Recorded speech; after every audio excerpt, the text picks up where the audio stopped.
sense of it.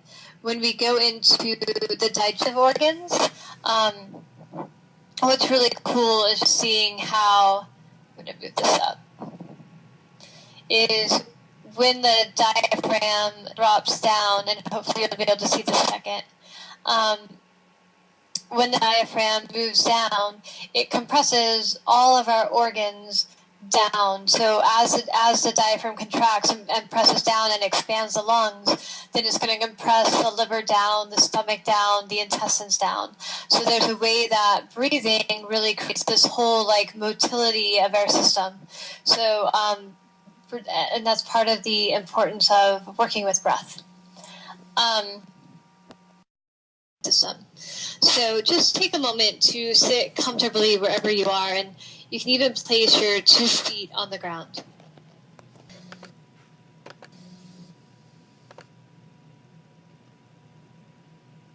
So diaphragmatic breathing is full breathing, and it's the way that we're actually supposed to breathe. So what's supposed to happen when we breathe is that the diaphragm goes from about the sternum level, it engages and goes to the very last rib. When that happens, it pulls on the lungs to expand the lungs, and so then air comes rushing in. When we don't breathe that way, what happens, if I keep my abdominal muscles tight all the time and I don't allow that excursion of my diaphragm, then when I inhale, all of my neck muscles have to be used to kind of lift my rib cage up towards my neck. So instead of allowing for that natural breath and the lungs to expand because of the diaphragm movement, instead the lungs expand because of all of their neck muscles engaging. So if you think about someone who has neck pain or migraines or headaches, if you stretch the neck, but you spend 24 hours a day breathing with your neck muscles, it's really going to have little to no effect on your tension in your neck. So in order to even work with things like neck tension, or headaches or neck pain or whatever, it's really important to retrain the breath, because by retraining the breath, we actually take the work and the stress off of all the neck muscles. Does that make sense?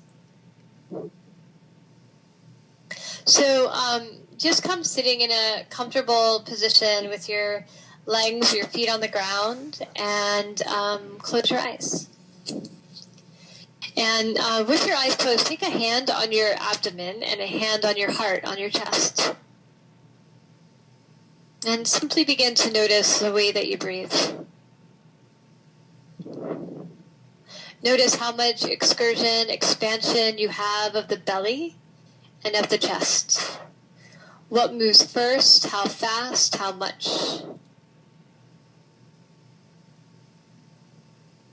The breath is both part of our voluntary nervous system as well as our involuntary, our autonomic nervous system. So we both have control over the breath, but we would also breathe even if we didn't try. So it's through the breath that we actually exert an effect on the nervous system. And through the effect on the nervous system, the endocrine system. So notice as you breathe in, if you can really allow the belly muscles to relax and the belly to expand out. And then as you exhale, allow the belly to draw back in. Imagine that each time you inhale, the diaphragm is moving from your sternum level all the way to the last rib. So as you inhale and the diaphragm engages and drops down, all of the abdominal organs expand, the abdomen expands. As you inhale, you're inviting this expansion of the lungs because of the diaphragmatic movement. Allow your exhalation to become a little bit longer than the inhalation. You might even begin to notice, and you can even test it on your wrist, but on the inhale, the heart rate goes up just a little bit. And on the exhalation, the heart rate slows down just a little bit. It's called heart rate variability. It's the marker of a resilient and flexible nervous system and cardiovascular system. So notice when you inhale the increase in heart rate, activation of your system, and on the exhalation, the relaxation, the calming down of the systems.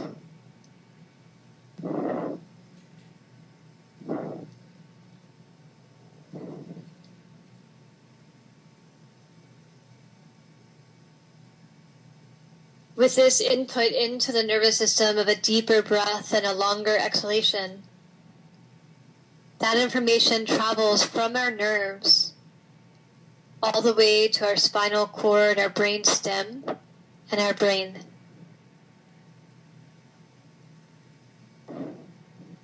From the nervous system, we have an effect on the hypothalamus, part of the nervous system, which brings information to the pituitary gland. So at that junction, it becomes a neuroendocrine experience. So notice each inhalation, each exhalation, exhale longer than inhale. Each time you exhale and you elongate the exhale, you're asking that system to relax. It's at that level of the pituitary gland that when we're stressed, information goes to our adrenals and norepinephrine and epinephrine get released in the stress response.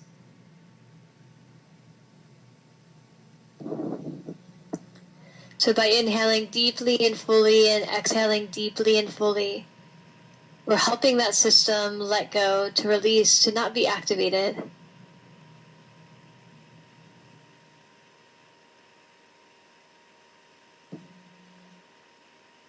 Homeostasis is that state of restoration, of growth, of relaxation. We tend to act in the world from a state of allostasis, where because of stress to our system, we end up having breakdown of our systems.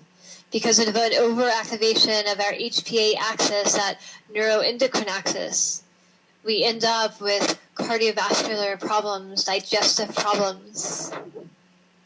So notice with this elongation of the exhalation, you're helping the nervous system learn to relax. You're helping the endocrine system to not signal you for stress. Notice if there's even an image, a word that allows you a sense of peace, a sense of calm. So that we can even use image and word to help motivate the nervous system towards homeostasis.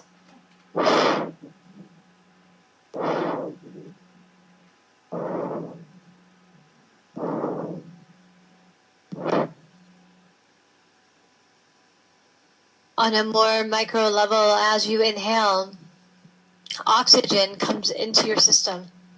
It pours into your lungs. It goes through all of the bronchioles to the air sacs, where it moves into the bloodstream to create oxygen in body. And each time you exhale, you create that exchange of carbon dioxide out. So allow all of your attention to go deep into the lungs. To imagine the inhale, the receiving of oxygen, of air, of prana, of vitality. And the exhalation, the letting go of toxins, carbon dioxide, that which doesn't serve you. You inhale and every cell of your body receives life. And you exhale and every cell can let go.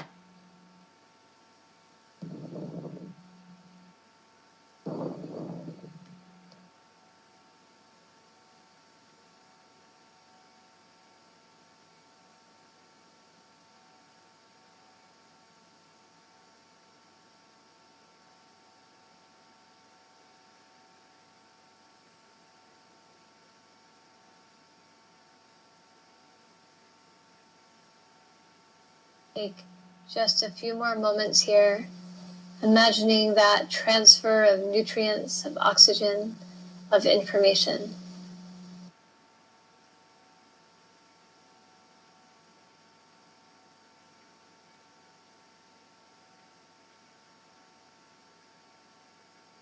Notice how deeply you can even pause at the end of the exhalation to really create that nervous system relaxation.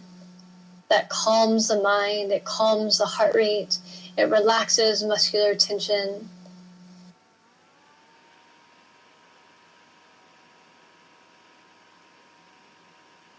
It brings you to homeostasis.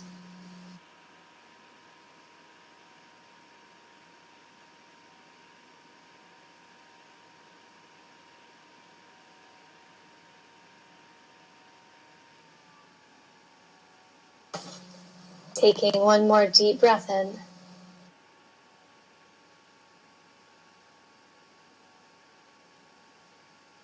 And then slowly releasing the breath. Opening your eyes.